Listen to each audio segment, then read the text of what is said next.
The punch came fast, hard enough to split his lip before the question even left his mouth. "Think you can just sit in our town like you belong here?"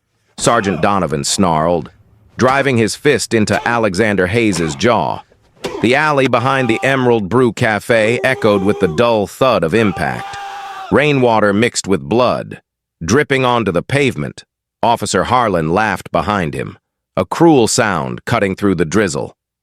Caldwell stood farther back, frozen, watching. "You hear me? Boy," Donovan shouted again, "this zip code ain't for you. Before we go into this story, where are you watching from? Subscribe to the channel, give me a like, and stay till the end, because what happens next will make you question what justice really means."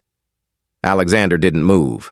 He sat against the cold brick wall, head tilted just slightly, eyes steady. He wasn't resisting.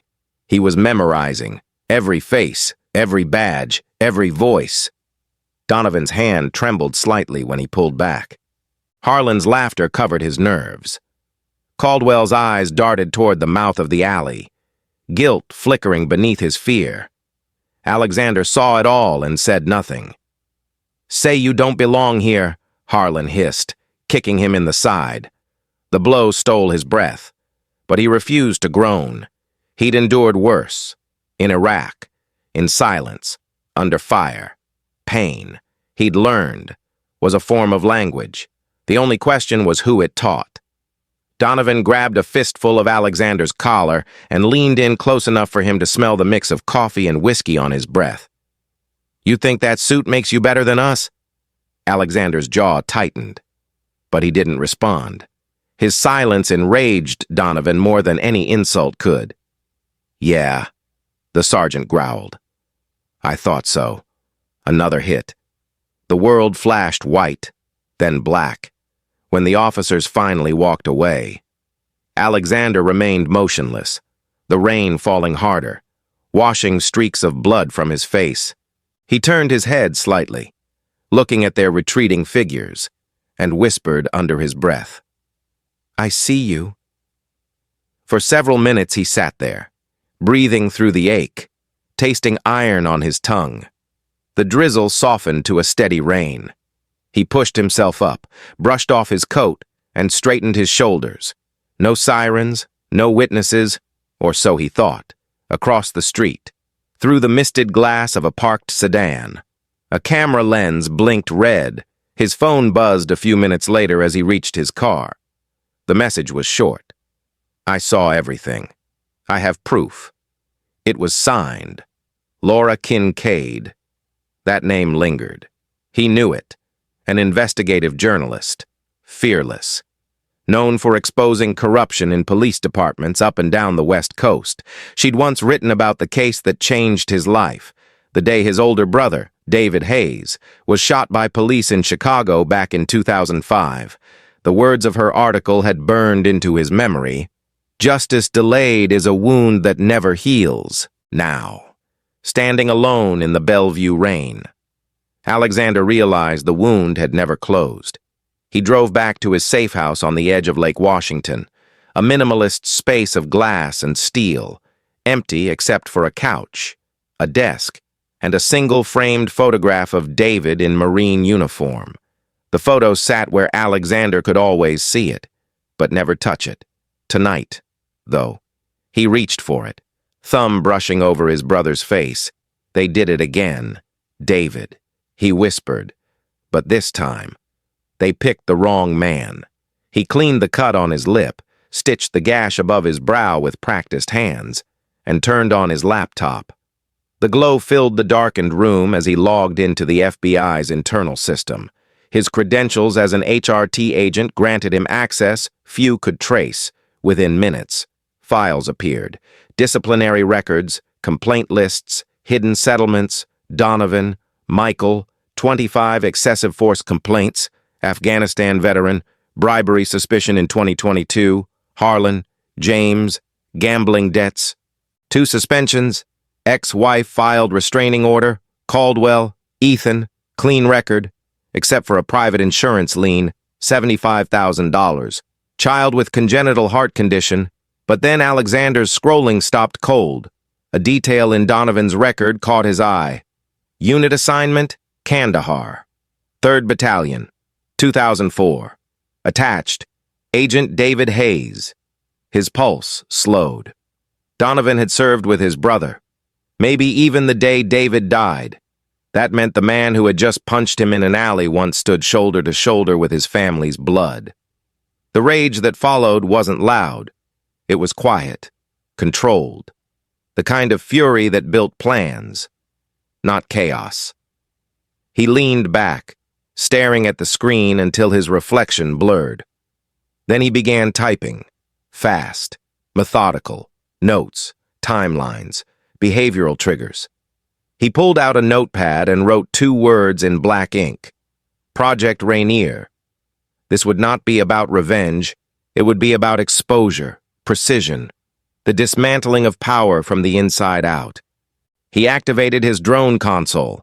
A low hum filled the room as a black surveillance drone rose from the table and hovered near the ceiling. He calibrated it for night flight. Infrared, silent propellers. Its lens blinked alive. From this moment, he would know every move they made. Outside, the storm intensified. Bellevue's lights shimmered on the water like broken glass. Alexander opened his encrypted phone and typed one message to the unknown journalist. Tomorrow, noon. My location. Bring the video. Across town. Laura Kincaid replayed the footage she'd captured. The images were brutal. Donovan's fist, Harlan's kick, the blood against the wall. She zoomed in and froze on Donovan's badge number. She whispered to herself, "You just destroyed your career." Michael. Then she uploaded a copy to a private cloud. Midnight came quietly. Alexander stood by the window, looking out over the city. He pressed his palm against the glass, feeling the vibration of rain beneath his hand. For years, he'd believed justice could be served through order, through the system, but standing there, bruised and bleeding. He realized systems were only as clean as the people who ran them. He wasn't going to fight them with bullets or fists. He'd fight them with truth, with exposure, with fear, the kind that crept in slowly and never left. He looked once more at his brother's photo. "You wanted peace," he murmured, "but peace won't come until they pay." He turned back to his monitors. 6 glowing screens filled with data, maps, and profiles. His eyes sharpened, his fingers steadied. Outside, thunder rolled across the lake. Alexander Hayes had been the victim for the last time. Project Rainier had begun. By dawn, the storm had passed, but Alexander's mind hadn't rested. The sound of rain still echoed in his skull, each drop reminding him of fists against flesh. He sat before his monitors, coffee steaming beside the keyboard. As the first light bled through the glass walls of his safe house, he'd spent the entire night diving into data, personnel files, complaint records, sealed court transcripts. What he found didn't surprise him. It sickened him. Donovan, Harlan, and Caldwell weren't just 3 bad cops. They were symptoms of a disease that festered behind polished precinct doors. And Alexander, for the first time since returning from Iraq, felt purpose cut through his exhaustion like a blade. He opened the internal FBI case database again, this time linking local law enforcement files through a secure backdoor channel. The screen filled with names and dates. Sergeant Michael Donovan, decorated veteran, wounded twice overseas, awarded commendations that now read like a eulogy for a conscience long gone. But beneath the surface, the rot was visible. 25 excessive force complaints over the past decade. 3 civil settlements totaling nearly $2 million. Each case dismissed, each complaint buried. Then he saw a line that made his pulse still. 2018, unresolved homicide, subject involved. Case sealed by IA at request of Captain Reed. Alexander saved the file under a new directory labeled Proof 1. Next, James Harlan. The man had the look of someone who fought everyone, including himself. The record read like a spiral: gambling debts, loan sharks, disciplinary warnings, and a pending divorce finalized 2 months ago. Harlan had emptied his pension fund for a poker habit that never died. He was broke, angry, and desperate to feel in control. Alexander leaned back, murmuring, "Desperation makes mistakes." He logged the man's debts and tracked every gambling site registered under Harlan's name. He would make sure those debts would grow just enough to break him. Caldwell's file, however, gave Alexander pause. On paper, Ethan Caldwell looked like a man who had chosen the wrong friends. 34, father of a 6-year-old boy named Lucas, who'd been in and out of Seattle Children's Hospital for heart surgery. The records showed $75,000 in unpaid medical debt. His wife had filed for temporary separation, citing financial strain. The guilt written in Caldwell's body language during the assault now made sense. He wasn't a monster. He was a man cornered by life. Still, complicity was complicity. Alexander marked his name under a new column labeled Pressure Point. He stopped when he found an archived note in Donovan's file. Deployment record, Kandahar, 2004. Attached unit, HRT Exchange Program. Member, David Hayes. The air seemed to thin. David's name stared back at him like a ghost. He reread it twice, then a third time. Donovan had served alongside his brother, which meant that Donovan wasn't just another violent cop. He was a man who carried old hatred, perhaps guilt, from a war that had chewed them both up. Alexander could almost hear David's voice again, calm and steady. "You can't fix a system that denies it's broken." Alexander's jaw tightened. Donovan had killed before, legally, overseas, and now illegally at home. The difference was paperwork, not anymore. Alexander whispered. He opened his encrypted email client and composed a message under an anonymous alias to Seattle's Internal Affairs Division. The subject line read, "Bribery Evidence, Sergeant Michael Donovan, Bellevue PD." The body contained an anonymous tip with details from Donovan's financial records. $12,000 unreported, transferred from a known narcotics informant 3 years ago. He attached documents, altered the metadata, and hit send. It wasn't enough to destroy him yet. It was enough to make him paranoid. Next, Alexander began stage 2. He imported a surveillance photo of Donovan from a city event, ran facial scans, and used his FBI-grade AI imaging tool to create a deepfake video. Donovan in a compromising position with a woman who wasn't his wife. He didn't intend to leak it publicly, only to plant it in the right inbox. A seed of chaos. He sent it from an untraceable address to Donovan's personal email, knowing his wife would find it. The system's timer scheduled it for 7 o'clock, just as the sergeant would be pouring his first cup of coffee.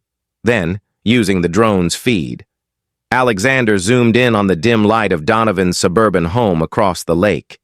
He saw him pacing inside his kitchen as the email notification popped up on his phone. Seconds later, his wife's voice echoed faintly through the open window, angry and breaking. Alexander turned off the audio and sat in silence. He wasn't proud, but justice, he reminded himself, rarely came clean. He drove downtown that afternoon to meet Laura Kincaid. The rain had returned, soft but persistent, turning Seattle's skyline into a watercolor of gray and silver. He found her waiting in a corner booth of a small law office cafe, her camera bag beside her, expression sharp but cautious. "You look better than you did yesterday," she said quietly. "I've had worse days," he replied, sliding into the seat across from her.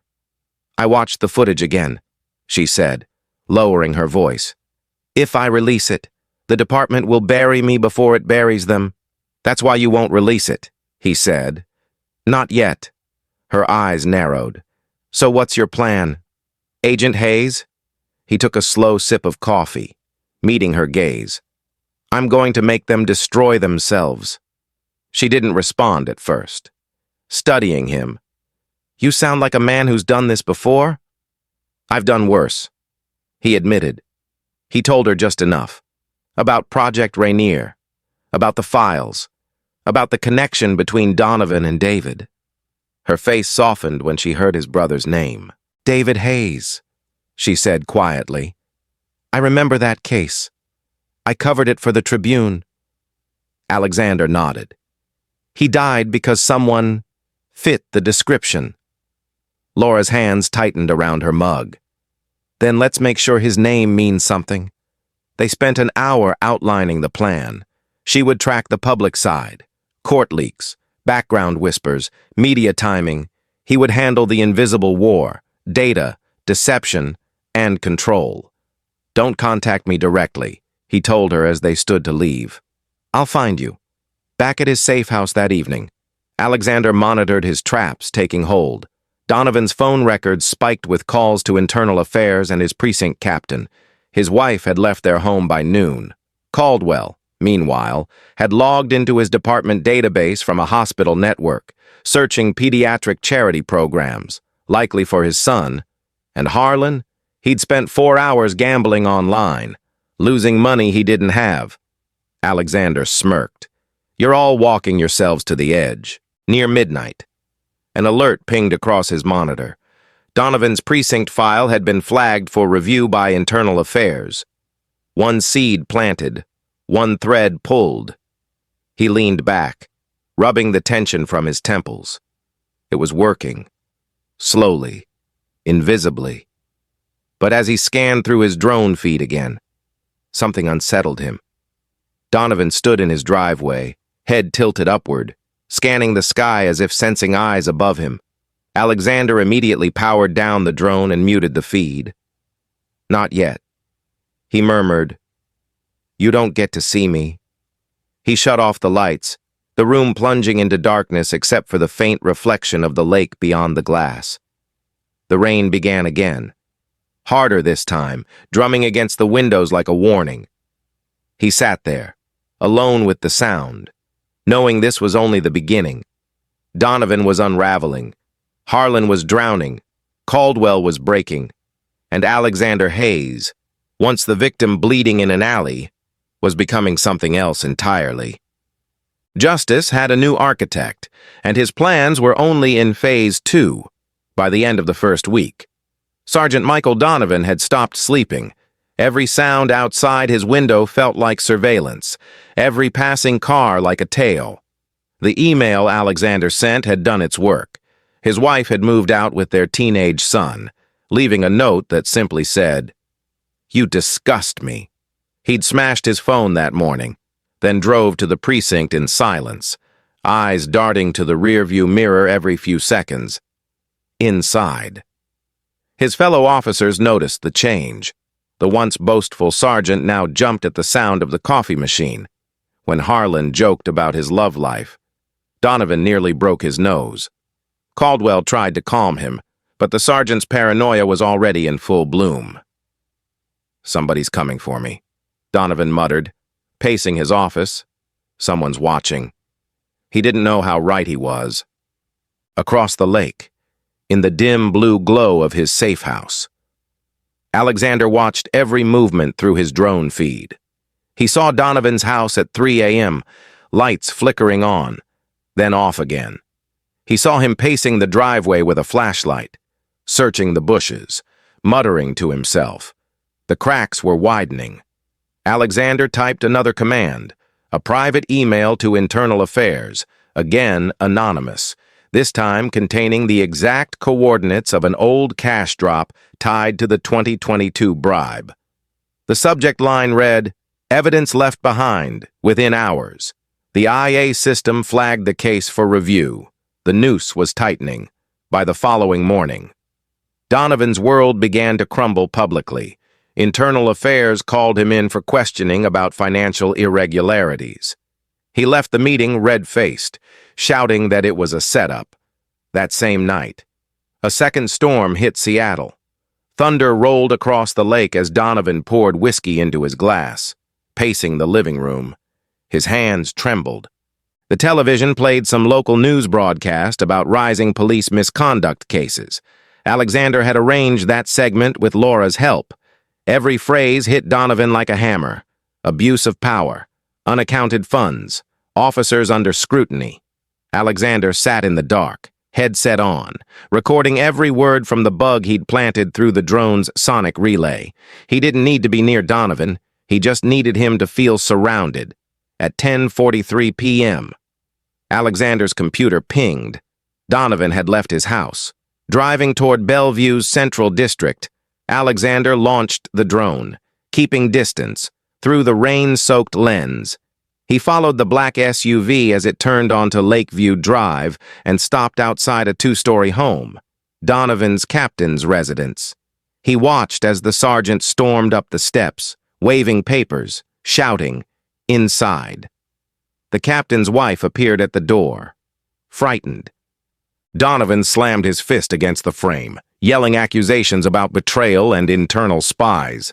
The captain's silhouette appeared behind her, telling him to go home before he got suspended. Donovan's voice cracked through the storm. "You think you can bury me? I'll bury every one of you." Alexander exhaled slowly, watching the meltdown unfold in real time. The fall had begun, but the deeper he watched, the more something inside him stirred, a thin ache he hadn't felt in years. Guilt. He tried to brush it away, telling himself this was justice, not cruelty. Yet the line between the two had grown faint. The next day, Donovan arrived at the precinct before dawn, unshaven, eyes bloodshot. He sat at his desk, scrolling through emails, deleting files, printing others. Harlan and Caldwell exchanged nervous glances. "You okay?" "Sarge?" Harlan asked. Donovan slammed his fist on the desk. "No, I'm not okay. Someone's leaking internal data. Someone in this room." Caldwell lifted his hands. "We don't even know what you're talking about." "I said shut up!" Donovan barked, his voice cracking. "You think I don't see it? The whispers, the looks, they're trying to ruin me." He stormed out of the room, leaving a stunned silence behind. Harlan shook his head. "He's losing it." He muttered. Caldwell didn't answer.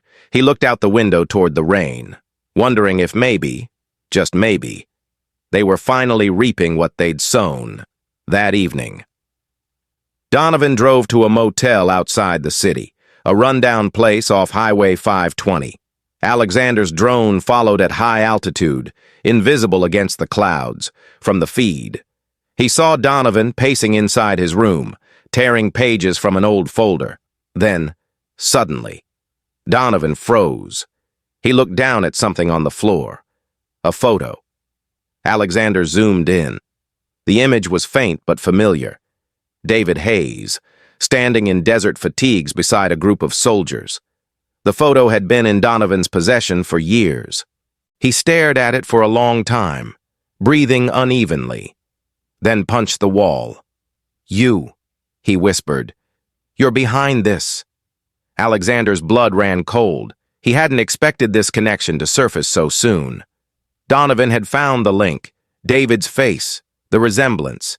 It would take him only one step to realize who Alexander truly was. At 2 a.m., Alexander's motion sensors triggered, camera feed. Donovan, breaking into the safe house. The lock had been bypassed, expertly. The sergeant moved like a man who'd done this before. Gun drawn, flashlight sweeping across the darkened interior. Alexander was watching from a separate location across the water, controlling the house remotely. The feed showed Donovan's flashlight land on the framed photo of David Hayes. The man froze, slowly. Realization dawned. His jaw slackened. "You've got to be kidding me," he whispered. He turned, scanning the room. "So you're the brother," he muttered. "The one that got away." He chuckled bitterly, lowering the gun for a moment. "All this time." His voice dropped to a growl. "You think you can haunt me? You think you can turn my life into hell?" Through his earpiece, Alexander whispered into the microphone linked to the speaker system in the room. You don't need my help for that. Sergeant, Donovan spun, firing 3 shots toward the sound. The bullets cracked through drywall, echoing through the empty house. Alexander watched calmly from his hideout, eyes fixed on the monitor. Every bullet you fire digs your grave deeper, he said quietly. Donovan's breathing turned ragged. He backed toward the window, eyes darting, voice trembling. I'll find you. Hayes, you hear me? I'll find you. Then he fled into the rain, leaving the front door swinging open behind him. Alexander sat in silence, watching the chaos he'd orchestrated spiral out of control. The mission was working, but for the first time, he felt the tremor of what he was becoming. Not an agent, not even an avenger. A ghost. By dawn, Internal Affairs had suspended Donovan pending investigation. His badge and weapon were confiscated. Harlan and Caldwell were questioned. The department buzzed with rumor and fear. Laura called Alexander from a payphone. You've got half the city whispering his name. She said, How far are you going to push him? Until he breaks. Alexander replied, And if he doesn't? Then I will. That night, Alexander stood once again on his balcony, the rain heavier than before, the city glowing faintly beneath layers of fog. He thought of David, of the alley, of the violence that had started all this. His plan was working perfectly, but perfection had a cost, in a motel across town. Donovan sat alone, staring at the photo of David Hayes, his old comrade, now the face of his undoing. The television murmured faintly in the background about ongoing investigations and new corruption probes. He reached for his phone, dialing a number he hadn't called in years. It's me, he said when the line picked up. I need a favor. Someone's coming for me. But what he didn't know, what he couldn't know, was that the storm he feared wasn't coming. It was already here. And Alexander Hayes was the rain. The rain hadn't stopped in days. Seattle's sky hung low and colorless, a lid pressing down on the city as if trying to smother it, in a cramped apartment on Capitol Hill. Officer James Harlan sat hunched over his phone, eyes bloodshot, hands shaking. The screen glowed with digital numbers, bets, losses, debts climbing faster than he could breathe.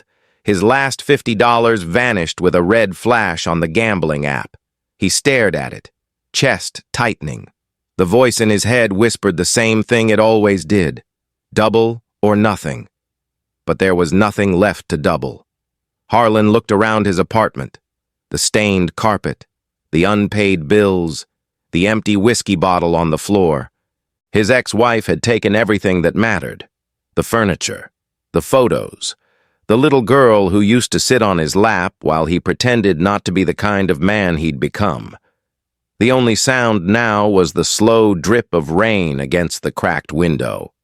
He rubbed his temples and muttered, I just need one break. Just one. That's when the notification appeared on his phone. High-stakes private game tonight, invitation only, $2,000 buy-in, warehouse district, big payout. He didn't remember signing up for that mailing list, but desperation doesn't read fine print. Across the lake. Alexander watched from his desk as a small tracking signal pulsed on his monitor. He'd planted it in Harlan's digital footprint, one of dozens of subtle manipulations he'd designed, every opportunity Harlan thought he was finding. Alexander was feeding him. He adjusted the drone's coordinates and whispered, Let's see how you gamble your soul tonight, by dusk. Harlan was behind the wheel of his dented Chevy, driving toward an abandoned warehouse lit by flickering street lamps.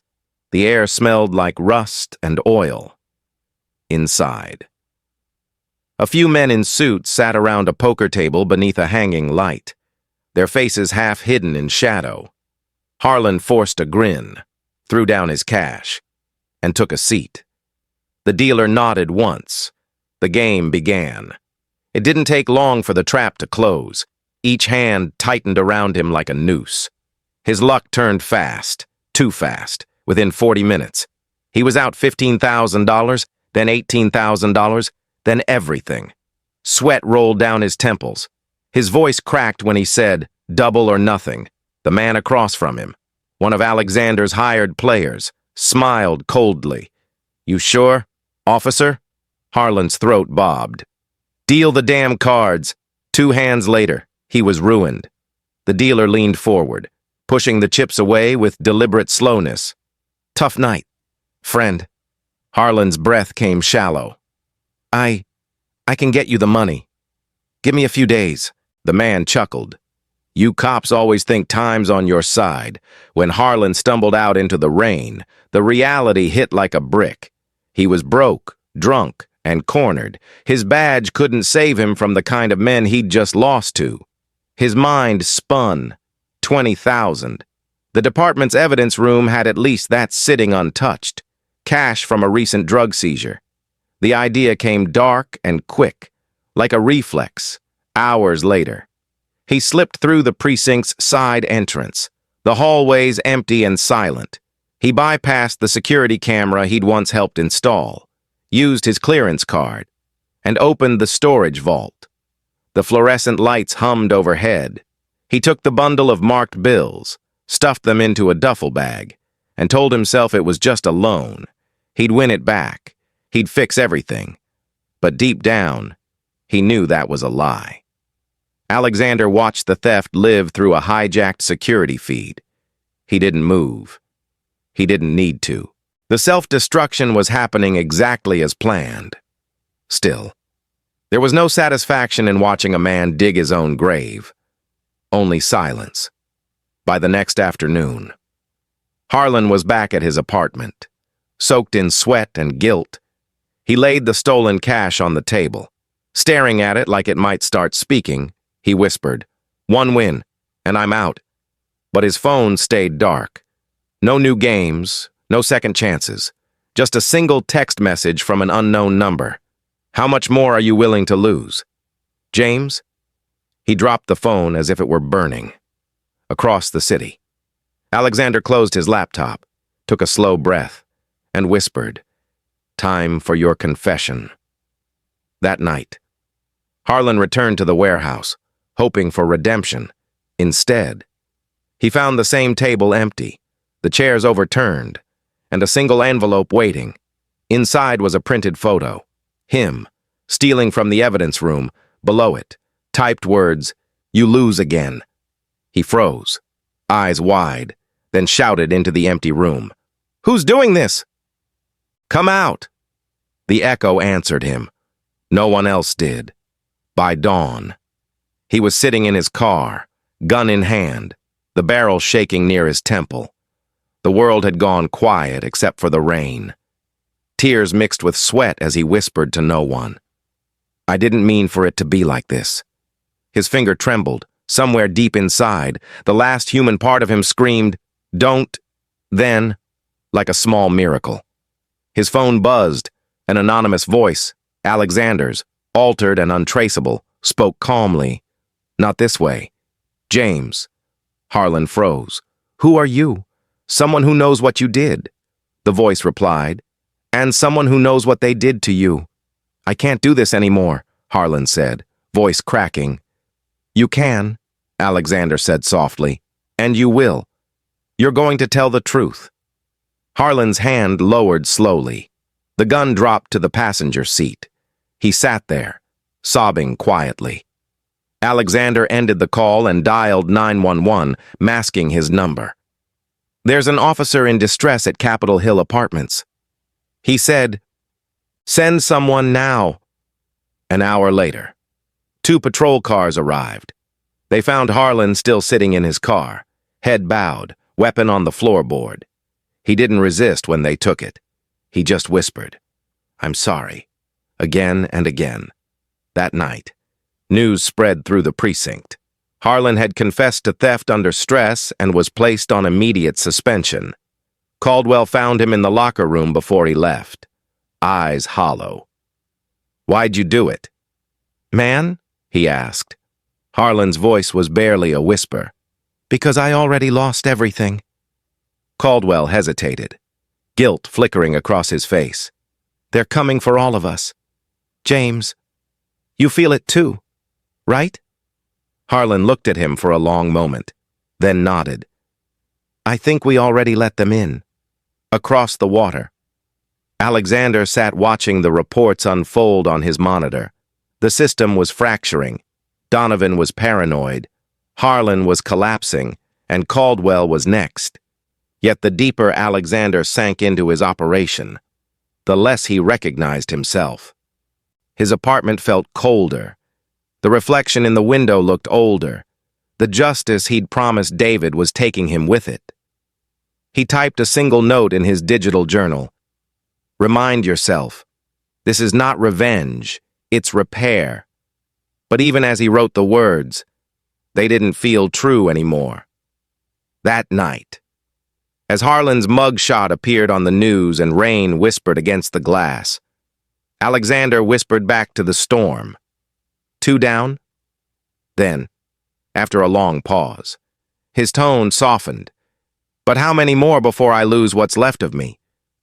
The question lingered unanswered, swallowed by thunder rolling in from the sound. The rain fell harder, washing Seattle clean, or maybe just making it look that way.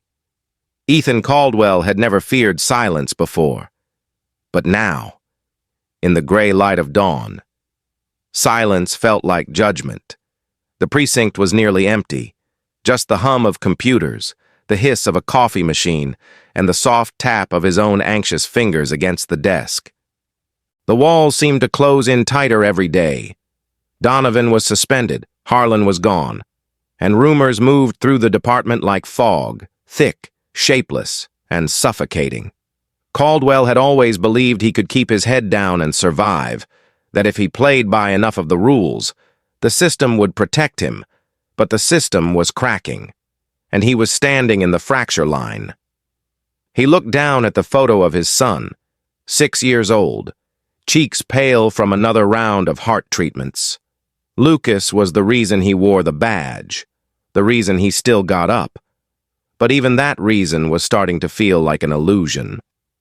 The phone buzzed once, a message from an unknown number. Lucas deserves better. Help me, and I'll help him. No name, no signature, just a link. Caldwell's finger hovered over it, his instincts screaming not to. But desperation speaks louder than caution. He tapped. The screen opened to a medical charity page, a foundation promising full coverage for pediatric heart surgery. Funded by anonymous donors for public servants in need, it felt too precise, too personal. Yet a part of him, the father part, wanted to believe it was real. Across the city, Alexander watched from behind his screen as Caldwell clicked. His program tracked every move, the pause, the breath, the moment of hope before skepticism set in. Alexander leaned back and murmured, "You're still human. Ethan, that's what's going to save you." He had spent the last 2 weeks observing Caldwell, noting the guilt that haunted his posture, the hesitation before he followed orders, the small acts of decency the others mocked him for. He wasn't clean, but he wasn't lost either. If Alexander could break through his fear, maybe something redemptive could still come from this wreckage. That afternoon, Caldwell drove to Seattle Children's Hospital. The parking lot shimmered with puddles, reflecting the washed-out sky. Inside, he sat beside his son's bed, holding the boy's small hand, the IV line taped across his wrist. Lucas smiled faintly and whispered, "Did you bring me the police badge?" "Daddy." Caldwell forced a smile, unclipping it from his chest. "Only for a minute. Champ." The child pressed it against his heart. "It's heavy," he said softly. Caldwell's throat tightened.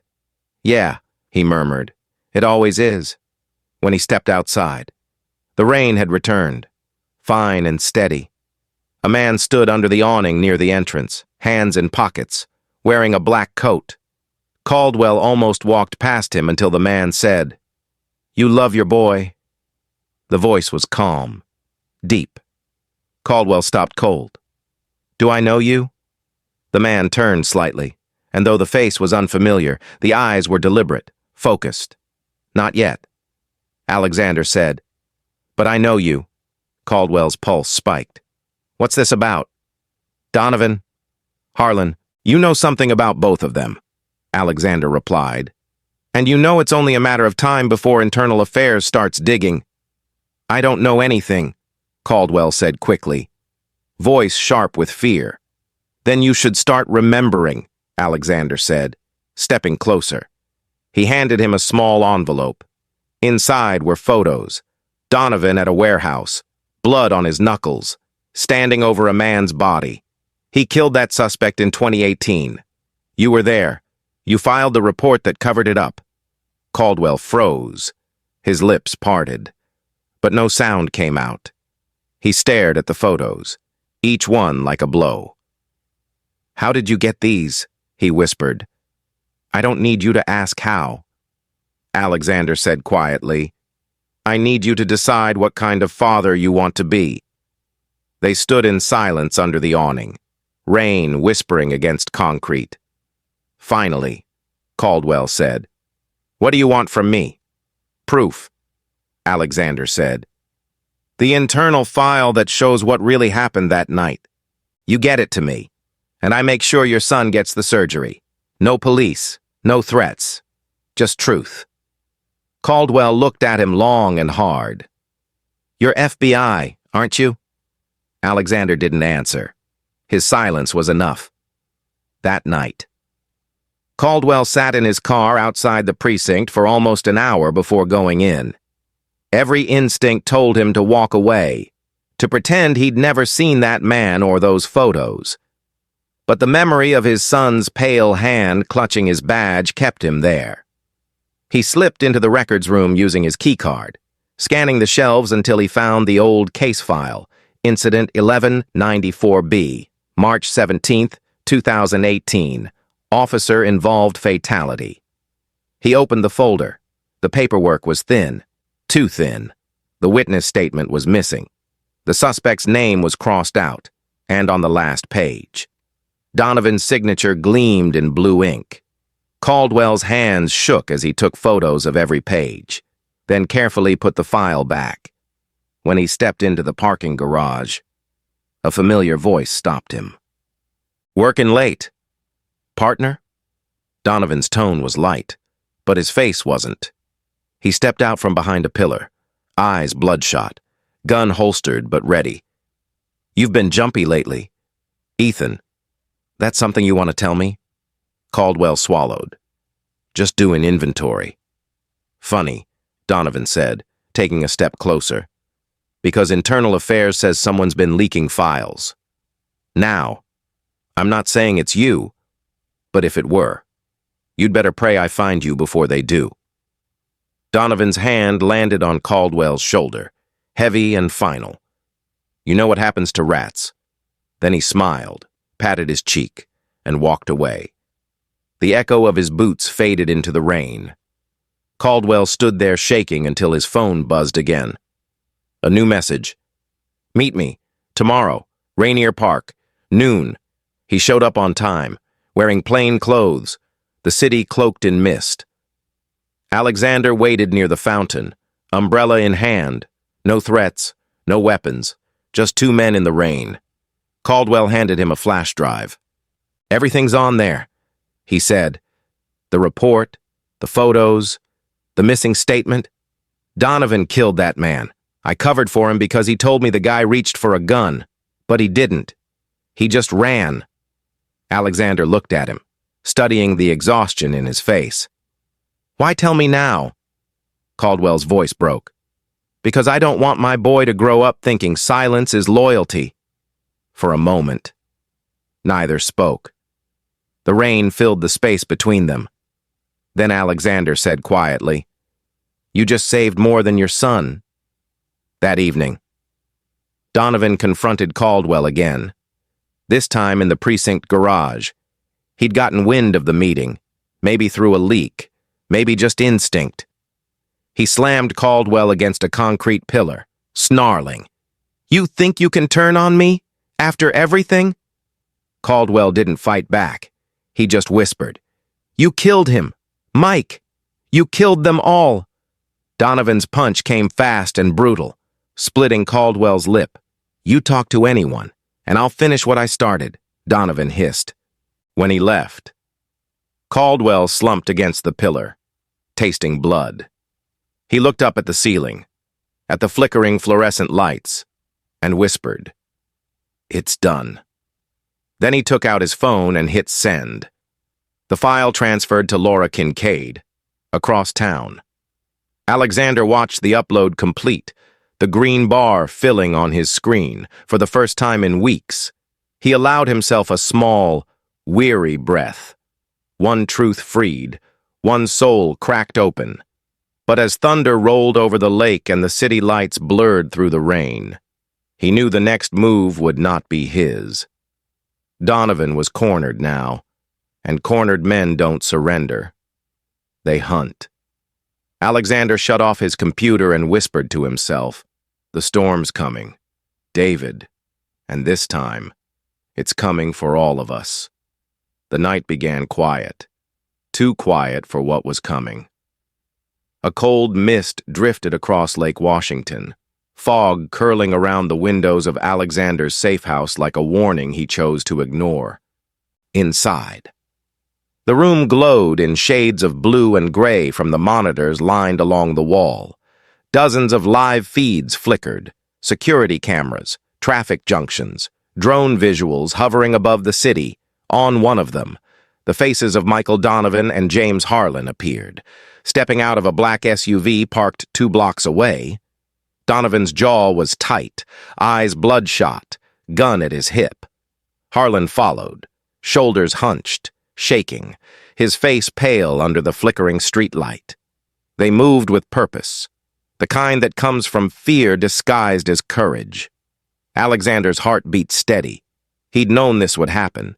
He had been waiting, down in the living room. Hidden cameras blinked red behind bookshelves and lamps, every angle covered, every second recorded.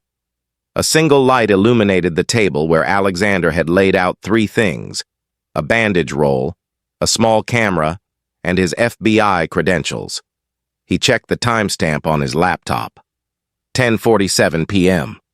Then, a faint sound, tires crunching gravel, headlights slicing through the fog. He didn't move. He whispered to himself, "Let it happen." Outside, Donovan's boots splashed through puddles as he approached the front door. "You sure he's here?" Harlan muttered. Donovan didn't answer. He raised his hand, signaled silence, and tried the knob. It turned easily, unlocked. He grinned. "Welcome home, soldier," he whispered, and kicked the door open. The camera captured everything, the door slamming against the wall, the 2 men entering like wolves. Alexander stood calmly by the window, facing them, unarmed. Evening. "Sergeant," he said softly, "I was wondering when you'd arrive."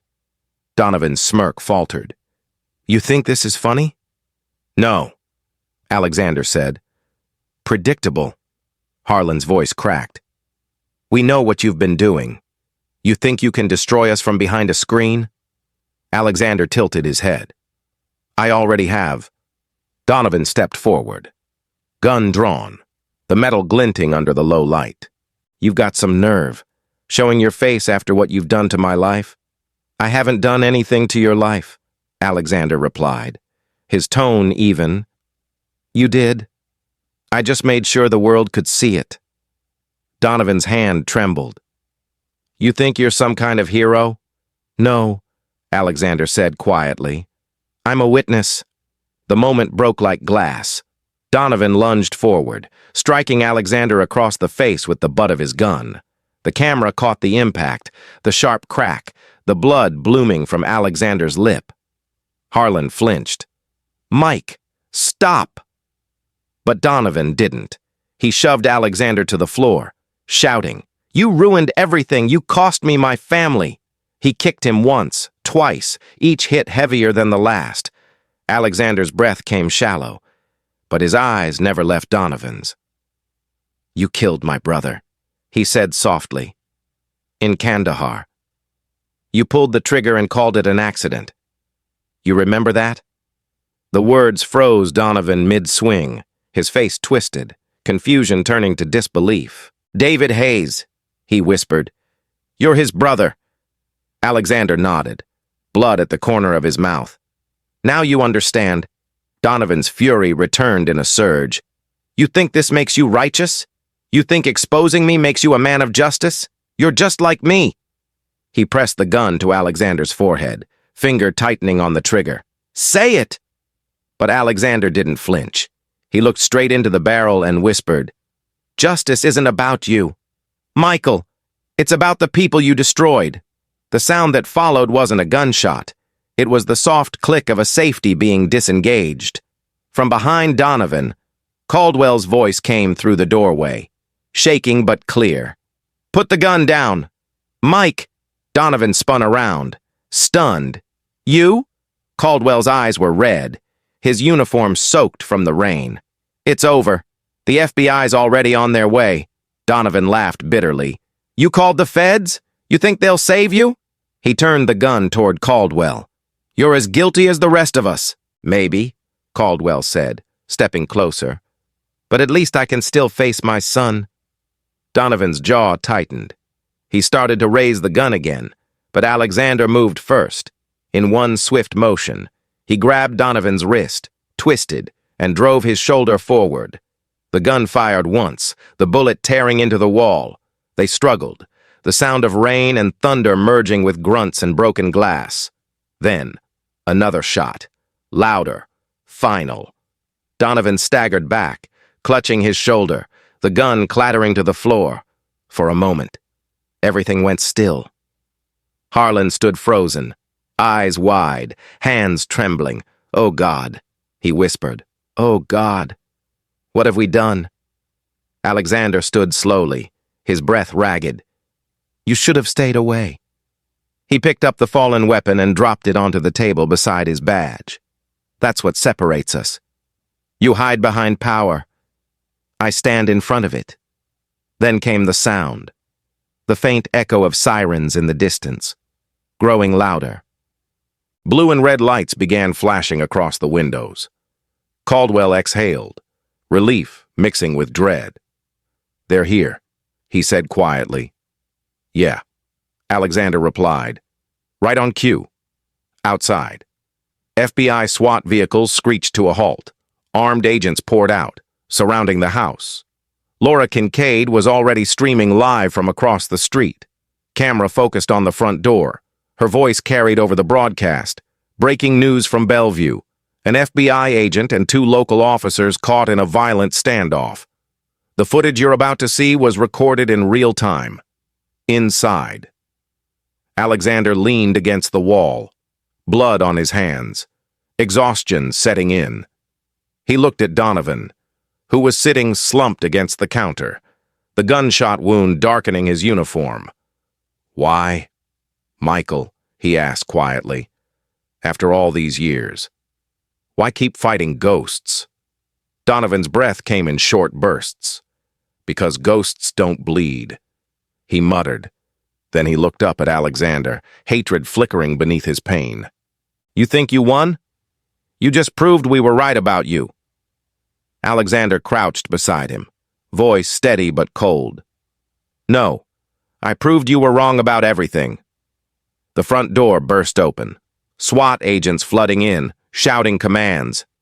Harlan dropped his weapon instantly, hands raised. Caldwell followed, eyes down, silent. Donovan tried to reach for his gun again, but one of the agents pinned him to the ground. Alexander raised his hands and said simply, "FBI, Agent Hayes, this is my operation." The room went silent. The lead agent's eyes widened in recognition. "We've been tracking this for weeks," he said. "Project Rainier," as they secured the scene. Alexander walked to the table, picked up his badge, and looked straight into Laura's camera lens outside the window. The live stream caught his words clearly. "My name is Alexander Hayes. I'm an FBI agent, and tonight, The system saw itself for what it really is, outside. The rain began to fall harder, flashing in the strobe lights. As Donovan was carried out on a stretcher, blood soaking his sleeve, he turned his head toward Alexander and rasped, "You'll never wash this off." Alexander didn't reply. He just watched as the man disappeared into the storm. When the last of the sirens faded, he stood alone in the doorway, the city lights flickering across the wet street. His shirt was torn, his face bruised, but his eyes were calm. He whispered, more to himself than anyone else, "It's done." But deep down, he knew it wasn't. Justice had been served in front of millions, but it came with a price, the part of his soul that once believed in mercy. As dawn approached, Alexander stepped outside into the cold rain, head tilted toward the gray sky. He thought of David. He thought of all the men like Donovan who believed power was proof of worth. And he thought of the line between justice and vengeance, the one he had just crossed. Behind him, the house stood silent, its lights flickering out one by one. The storm rolled east over Lake Washington, carrying with it the last echoes of the bloody night that would haunt Seattle forever. The morning after the raid, Seattle woke to sirens, headlines, and disbelief. Every screen glowed with the same story, the footage from Alexander's cameras, now broadcast across the nation. Millions watched as Sergeant Michael Donovan and his partners stormed an FBI agent's home, assaulting him in a frenzy of rage. The video cut sharply to Alexander's bloodied face as he said, "I'm FBI, and my brother was David Hayes." That sentence ignited a wildfire. Within hours, the clip had gone viral, climbing to the top of every news cycle, every social feed, every conversation from city halls to diners. Protesters poured into the streets outside Precinct 42, holding signs that read, "Justice for Hayes and no more blue walls." The rain kept falling, but the city didn't stop. Seattle was burning, not with flames, but with truth. Donovan's arrest came first. He was charged with assaulting a federal officer, obstruction of justice, and, after Caldwell's evidence surfaced, murder in the 2018 case he'd buried. Cameras caught his walk into the courthouse, face pale, eyes hollow, once the predator, now the prey. He refused to look at Alexander during the arraignment, but his lawyer's trembling hands told the story. The case was airtight. 2 weeks later, a jury delivered what the city had waited to hear: guilty on all counts. Donovan was sentenced to life without parole. 18 months later, he'd be found dead in prison, stabbed by another inmate who claimed he just wanted to silence the ghost. Harlan's fall came slower, crueler. The department cut him loose. His debts consumed him. His drinking worsened. He became a ghost in the bars of Capitol Hill, a man people avoided making eye contact with. One night, he was found slumped over in his car, an empty bottle on the seat beside him, his badge lying on the dashboard. "Liver failure," the coroner said. But Alexander knew the truth. It wasn't the liquor that killed him. It was the weight of his own choices. Caldwell's fate was quieter but no less tragic. His cooperation with the FBI earned him a reduced sentence, 5 years, suspended with time served in witness protection. His name was erased from Seattle's registry. His family relocated under new identities. His son, Lucas, received the surgery that saved his life, but Caldwell wasn't there to see it. The government kept him isolated, moving him from one small town to another. The price of conscience, Alexander thought, was loneliness. In the months that followed, Project Rainier became a landmark case study inside the Bureau. The footage, the manipulation, the precision. It was both admired and feared. Officials praised Alexander publicly, but privately questioned the morality of what he'd done. He was called to testify before an oversight committee. Sitting under the harsh lights of Washington, D.C., his face calm but unreadable. When asked if his actions had violated FBI protocol, He answered simply, "No, ma'am. My actions exposed those who already had." The room fell silent. The committee moved on. No charges, no commendations, just silence. A bureaucratic way of saying you did what we couldn't, but don't ever do it again. Laura Kincaid's documentary, The Rainier Reckoning, aired 6 months later. It opened with the first punch at Emerald Brew and ended with Alexander standing in the rain, staring out over Lake Washington. The film won awards, sparked debates, and reopened dozens of old cases in Seattle. The city's police chief resigned. The mayor announced sweeping reforms, body cams linked directly to federal servers, an independent oversight board, and the dissolution of Precinct 42. For the first time in years, people began to believe that accountability might be real. But Alexander didn't celebrate. He left the bureau quietly, filing his resignation with a single sentence: "Justice is not a job. It's a burden." He moved to a small apartment above a bookstore in downtown Seattle, living in shadows by choice. He still met Laura from time to time, once on a ferry, once in a cafe near Pike Place. Each time, she'd ask the same question, "Do you ever regret it?" And each time, he'd give the same answer: "I regret what it cost, not what it changed." The unspoken truth hung between them. They both knew that some stains never washed away. One rainy evening, a year after it all began, Alexander returned to the same seat at Emerald Brew. The cafe had been renovated, brighter now, filled with chatter. He ordered the same salad he had the day Donovan's words started it all. The waitress didn't recognize him. No one did. He liked it that way, through the glass. The lake shimmered under streetlights, just as it had that first day. The memory played in his mind, not as pain anymore, but as clarity. He thought of David, of the brother who died in another lifetime, whose ghost had guided every step of his mission. He imagined what David would say now.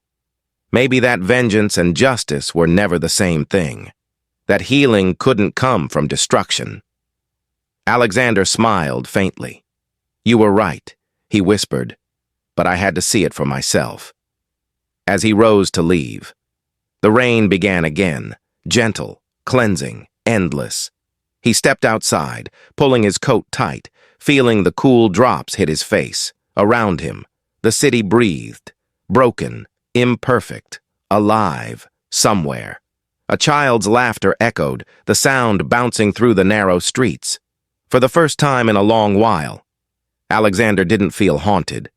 He looked up at the gray Seattle sky, the same sky that had witnessed every act of cruelty and courage, and said quietly, "Justice is never clean."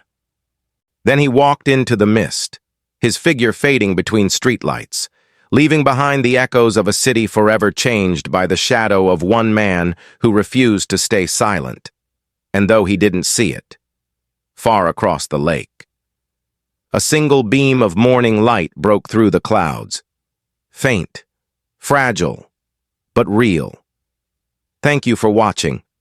If this story moved you, don't forget to subscribe, leave a like, and share it with someone who believes justice still matters. Your support keeps these stories alive.